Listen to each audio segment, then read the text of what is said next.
Hello दोस्तों, हम यहाँ पर आप लोगों के लिए लेकर आए हैं सरलता और आनंद की कहानी। तो ये वीडियो के एंड तक बनी रहिए और पसंद आए तो लाइक, सब्सक्राइब एंड शेयर जरूर करिए। तो चलो स्टार्ट करते हैं। सरलता ही आनंद का मूल स्रोत है।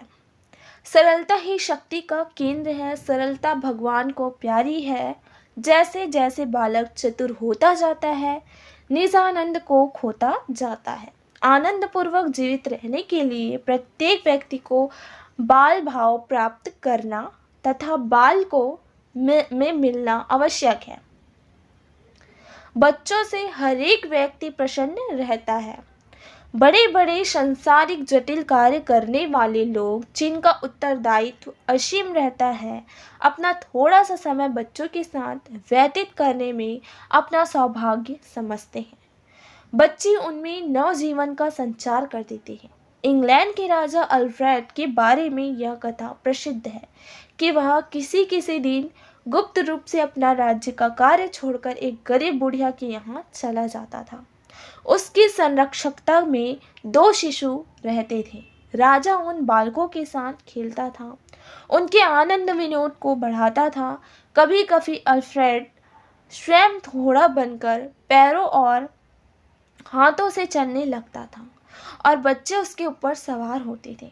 इस प्रकार अल्फ्रेड बच्चों के साथ असीम आनंद का उपभोग करता था। जो आनंद राज्य का इतना बड़ा अधिकार प्राप्त करने में ही नहीं था, वही बच्चों की संगति में उसको सुलभ हो गया। बच्चों की ओर हम आकर्षित क्यों होते हैं, इसका कोई बौद्धिक उत्तर देना कठिन है। यह हमारे व्यक्त मन की प्रेरणा है। अज्ञात रूप से वह हमें सरलता और स्फूर्ति की ओर ले जाती है। बालक में सरलता, स्फूर्ति और आनंद भरपूर होता है। बस यही वस्तुएं हमें उसकी ओर खींच लेती है। हमारा सहज स्वरूप सरलता, स्फूर्ति और आनंदमय है। बालक हमें अपने स्वरूप का स्मरण करा देते हैं, उसी असीम आनंद की ओर हमें ले जाते हैं। महात्मा ईशा ने कहा है, जब तक तुम बच्चे जैसे नहीं बन जाओगे, तब तक परमात्मा की प्राप्ति कभी नहीं होगी। हमारा सांसारिक जीवन निरानंदमय होता है, अतः वह हमें आत्म स्थिति में अथवा आत्मानंद से दूर ही ले जाता है। बालक की संगति यदि बोधपूर्वक की जाए तो वह अवश्य परमानंद और आत्मज्ञान प्राप्त करने में सहायक होगी। मनुष्य अपने साधारण व्यवहार में कपट छल से प्रेरित रहता है। हमारी आत्मा इस प्रकार के अनुभवों से प्रेरित हो उठती है। हम सच्चाई को ढूंढना चाहते हैं। असत व्यवहार बालक के स्वभाव के प्रतिकूल है। बालक का जीवन सदानवय होता है, अतः उसका दर्शन मात्र मनुष्य को पवित्र करता है। हम अपने मित्रों को और संसार के व्यक्तियों में जो बहुत शिष्टाचार पाते हैं, वह प्रायः छलमय होता है। हम स्वयं इसी प्रकार का छलमय व्यवहार संसार में करते हैं। इसी प्रकार के व्यवहार से हमारा हृदय आक्रांत हो उठता है। बालक के हृदय में कपट व्यवहार के लिए स्थान नहीं, अतः वह सदा आनंद समुद्र में निमग्न रहता है। मनुष्य की सभ्यता का दूसरा नाम छल है। सभ्यता कपट व्यवहार का विकसित रूप है। रूसो महाशय ने अपने एक लेख में यही दिखलाया है कि जैसे जैसे सभ्यता बढ़ती जाती है, मनुष्य के सदाचार का नाश होता जाता है।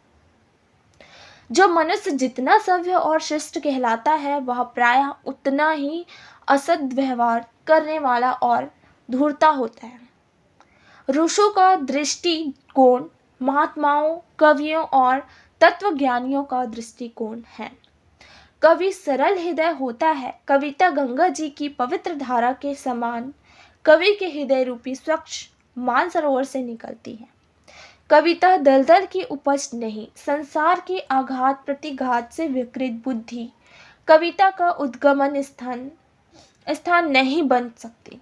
सरलता, सहानुभूति और सद्व्यवहार सबका स्रोत एक है। सरलता महात्माओं का गुण है, सहानुभूति कवियों का और सद्व्यवहार तत्वज्ञानियों का। वास्तव में तीनों गुण एक ही तत्व के भिन्न भिन्न नाम हैं।